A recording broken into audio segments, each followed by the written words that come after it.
नमस्कार, प्रभात न्यूज आणि भूमिपुत्र न्यूजमध्ये आपलं स्वागत आहे। आपण पाहतोय सोलापूर जिल्ह्यामध्ये अनेक ठिकाणी विधानसभेच्या निवडणुका अगदी जोरात आहेत।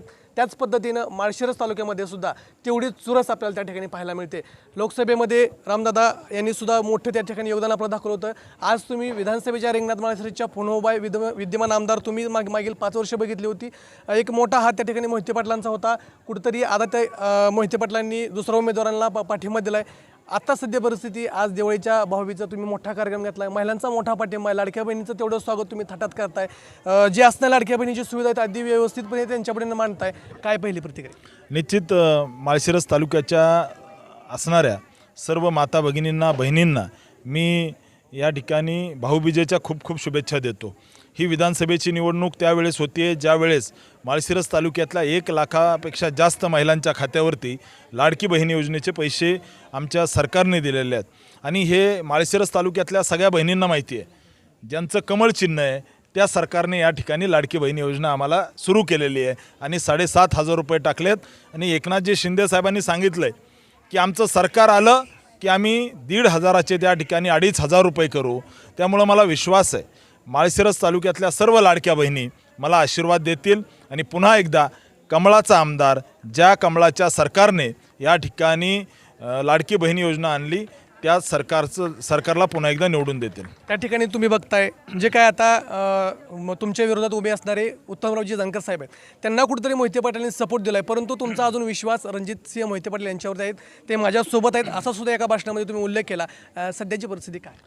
मी एकच सांगतो, मी कार्यकर्ता आहे आणि कार्यकर्ता म्हणून काम करत असताना भारतीय जनता पार्टीने मला जो आदेश दिला, संधी दिली, त्याचं सोनं करण्याचा मी प्रामाणिकपणे झोकून देऊन प्रयत्न करतो। 2019 ते 2024 या ठिकाणी मी प्रामाणिकपणे काम केलं आणि निश्चित ते भारतीय जनता पार्टीचे आमदार आहेत, भाजपाचे आमदार आहेत, त्यामुळे ते आमच्या सोबत असतील हा आम्हाला विश्वास आहे। या वर्षीची निवडणूक आणि मागील वर्षीची निवडणूक यात काय फरक वाटतो? मागच्या 5 वर्षापूर्वी राम सातपुते नाव माहीत होतं लोकांना, राम सातपुतेचं काम माहीत नव्हतं। आता राम सातपुते कामाचा माणूस आहे हे जनतेला माळशिरस तालुक्यातल्या माहिती आहे। त्यामुळे या ठिकाणी कामाच्या माणसाच्या मागे माळशिरस तालुक्याची जनता उभा राहील हा मला विश्वास आहे। त्या ठिकाणी तुम्ही बघताय तुम्ही देवेंद्र फडणवीस साहेब यांचे खूप अतिशय विश्वासू म्हणून बघितलं जात आहे। त्या ठिकाणी तुमचं जे काही माळशिरस विधानसभेमध्ये जे योगदान दाखवत आहे त्याला कुठेतरी अडथळा येताना स्थानिक जे काही इलेक्शन आहे किंवा राजकीय असतील त्याबद्दल काय सांग? मी एक कार्यकर्ता आहे आणि कार्यकर्ता जेव्हा निवडणूक लढवतो तो झोकून देऊन लढवतो।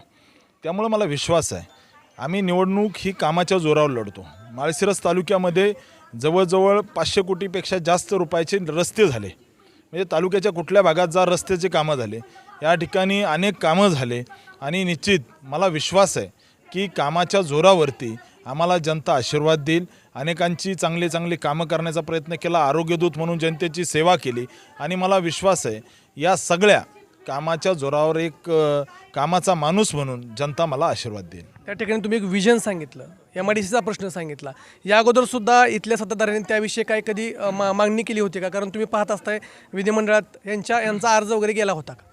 नाही, निश्चित या ठिकाणी रणजितदादांनी मागणी केलेली आहे, मीही मागणी केलेली आहे विधानसभेमध्ये की MIDC मंजूर करा आणि एक छोटीशी MIDC इथं सदाशिवनगरला या ठिकाणी त्याचा GRही निघालेला आहे, परंतु एक चांगली पंचतारांकित MIDC माळशिरस तालुक्यामध्ये असली पाहिजे। माळशिरस तालुक्यातल्या तरुणांना या ठिकाणीच काम भेटलं पाहिजे, एक चांगली MIDC व्हावी, चांगल्या मल्टीनॅशनल कंपन्या यावेत, याच्यासाठी मी प्रयत्न करेल। मी मागच्या 5 वर्षामध्ये जे मला करता आलं ते मी करण्याचा प्रयत्न केला। ज्यावेळेस माळशिरस तालुक्यामध्ये दुष्काळ होता आणि दुष्काळ निधीसाठी जवळजवळ 200 कोटी रुपये मी सरकारकडून मंजूर करून आणले। शेतकऱ्याच्या थेट खात्यावरती गारपीट असो, दुष्काळ निधी असो, हा थेट खात्यावरती भेटला। मी त्याचा प्रामाणिकपणे प्रयत्न केला, त्याचा पाठपुरावा केला आणि माळशिरस तालुक्यातल्या शेतकऱ्यांना माहिती आहे। त्यामुळे मला विश्वास आहे की काम करत असताना या ठिकाणी कामाचा माणूस म्हणून माळशिरस तालुक्यातली जनता या ठिकाणी कमळाच्या चिन्हासमोरील बटन दाबेल आणि माझा मोठा विजय करेल हा मला विश्वास आहे। त्या ठिकाणी तुम्ही आता सांगितलं की पहिल्यांदा ज्यावेळेस मी इथं आलो त्यावेळेस फक्त राम सातपुते नाव माहीत होतं, आज 5 वर्षात लोकांना इथली माझी कामाची पद्धत माहीत झाली। एक विजन म्हणून तुमचं 2024 विधानसभा कशी असणार आहे? निश्चित 2024ची विधानसभा एक आगळी वेगळी विधानसभा आहे। महाराष्ट्रामध्ये 170पेक्षा जास्त आमदार निवडून येऊन पुन्हा एकदा महायुतीचं सरकार येत आहे आणि मला विश्वास आहे की पुन्हा सरकार आल्यानंतर ज्याचं सरकार दिल्लीत आहे, ज्याचं सरकार राज्यात आहे त्याचा आमदार जर असेल तर त्या ठिकाणी विकास होत असतो. त्या ठिकाणी विरोधी पक्षातला आमदार निवडून देऊन त्या ठिकाणी 5 वर्ष खडकाला धडका घेऊन काही एक विकास होणार नाही. इथला आमदार हा ज्याची सत्ता दिल्लीत आणि राज्यात आहे त्याचा निवडून दिला तर विकास होतो. त्यामुळे माझी माळशिरसकरांना विनंती आहे, एक कामाचा माणूस म्हणून मी तुम्हाला मतदान मागतो आहे. माझी ना जात मोठी आहे, ना माझी भावकी आहे, ना भाऊबंदकी आहे. मला या ठिकाणी कामाचा माणूस म्हणून तुम्ही आशीर्वाद द्या.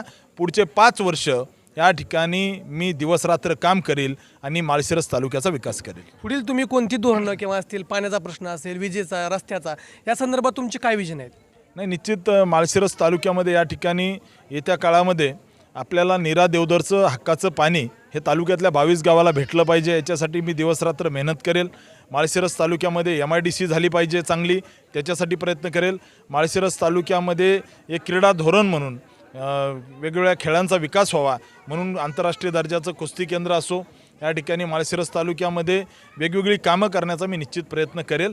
आणि मला विश्वास आहे की माझं काम माळशिरस तालुक्यातल्या जनतेला माहिती आहे आणि कामाला इथली जनता मतदान करेल हा मला विश्वास आहे. त्या ठिकाणी सक्षम आमदार म्हणून तुमच्याकडे बघितलं जातं.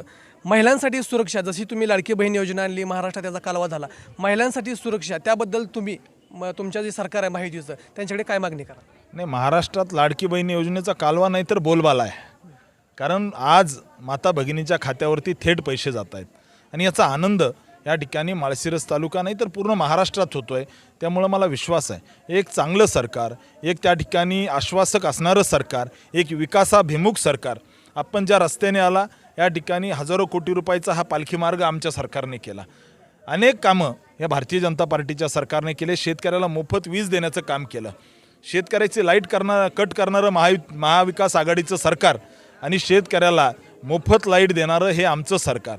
त्याच्यामुळे कामाच्या जोरावरती या ठिकाणी आमचं सरकार पुन्हा एकदा महाराष्ट्रात येतं आहे आणि महाराष्ट्रात सरकार येत असताना माळशिरसचा आमदारसुद्धा महायुतीचा होईल हा मला विश्वास आहे. त्या ठिकाणी आपण बघितलं ज्यांच्याकडे एक जे हुशार आमदारापैकी एक आमदार म्हणून राम सातपुते यांची त्या ठिकाणी ओळख आहे. आपल्यासोबत ते होते, अगदी दिलखुलासतेने आपल्यासोबत मुलाखत दिली.